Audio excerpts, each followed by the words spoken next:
پہلی بات تو یہ جان لیجئے کہ میدان حشر، اس کی حقیقتیں، اس کے واقعات کو صحیح سمجھنا ہمارے لیے ممکن نہیں ہے۔ یہ عالم غیب کی باتیں ہیں۔ موت کے بعد سے لے کر جو شروع ہو جاتا ہے عالم برزخ،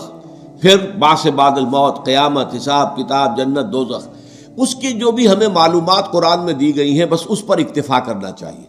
اس کی زیادہ باریکیوں میں نہیں جانا چاہیے، اس لیے کہ اس کی اصل حقیقت ہم نہیں جان سکتے۔ وہ تو وہیں جائیں گے تو کھلیں گی باتیں کہ ہاں یہ بات تھی جو فرمائی گئی تھی، یہ بات تھی جو کہی گئی تھی۔ تو نقشہ کچھ ایسا سامنے آتا ہے کہ ایک تو معاملہ ہوگا کافر اور مسلم کے درمیان تقسیم ہو جائے گی، یہ کفار تھے جائیں جہنم میں سیدھے، یہ مسلمان ہیں۔ اب مسلمانوں میں پھر واقعی جو سچے مسلمان ہیں اور جو جھوٹ موٹ کے مسلمان بنے ہوئے ان کے دل میں حقیقی ایمان نہیں ہے، منافق ہیں، اب ان میں بھی ایک سکریننگ کی جائے گی، ایک چھلنی لگائی جائے گی تاکہ منافق ایک طرف رہ جائیں اور جو اہل ایمان حقیقی ہے وہ آگے نکل جائے۔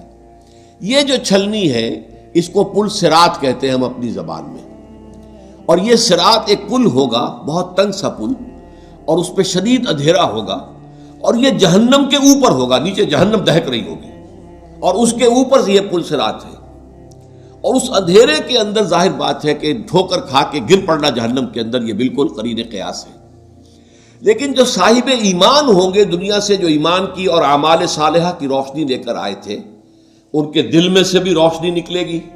اور اعمال صالحہ کا کمانے والا یہ داہنا ہاتھ ہوتا ہے، داہنی طرف سے بھی روشنی نکلے گی۔ اس روشنی کے اندر وہ پل کو دیکھتے ہوئے راستہ طے کر کے اور وہ جنت میں داخل ہو جائے گا۔ لیکن جن کے پاس وہ روشنی نہیں، نہ ایمان تھا نہ اعمال صالحہ تھے،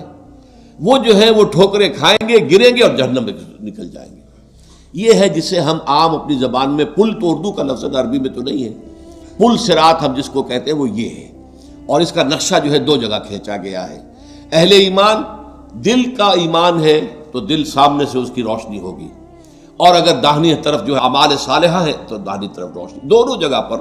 اور یہ بات بڑی اہم ہے، قرآن مجید میں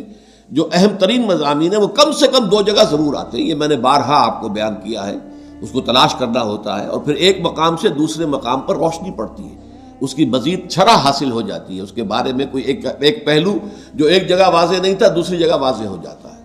چنانچہ سورہ حدید میں واضح ہو جاتا ہے کہ یہ منافقین کو چھلنی میں اسے نکالنے کے لیے در حقیقت اللہ تعالیٰ یہ پروسیس کرے گا۔ اس کی حقیقی شکل کیا ہوگی یہ تو وہیں جا کر معلوم ہوگا، لیکن یہ کہ دو مقامات پر اس کا تذکرہ اجمالاً میں نے اس کا نقشہ آپ کے سامنے کھینچ دیا ہے۔